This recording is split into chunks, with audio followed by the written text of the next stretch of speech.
Welcome back to my ৰিমাদলি YouTube channel নতুন এটা ব্লগ ভিডিঅ'লৈ সকলোকে স্বাগতম জনাইছোঁ আৰু মুনমুনি আৰু মই ৰিলছ বনাব পথাৰলৈ আহিছিলোঁ আৰু ওচৰতে বায়ে ধান কাটি আছে মই ভাবিলোঁ যে এমুঠিমান কাটিয়ে দিওঁ আৰু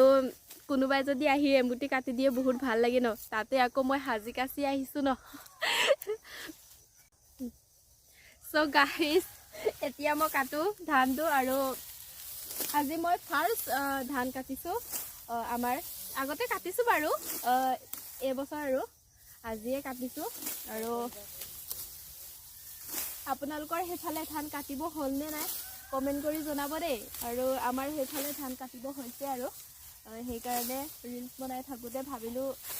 বায়ে অকলে অকলে কাটি আছে মই এমুঠিমান কাটিয়ে দিওঁ বুলি ভাবিলোঁ সেইকাৰণে আজি কাটি দিছোঁ ফাইনেলি এমুঠি হৈ গ'ল আৰু বহুত ভাল লাগিলে ধানটো কাটি যদি ভিডিঅ'টো ভাল লাগে প্লিজ লাইক কমেণ্ট শ্বেয়াৰ আৰু ছাবস্ক্ৰাইব কৰিবলৈ নাপাহৰিব বাই বাই।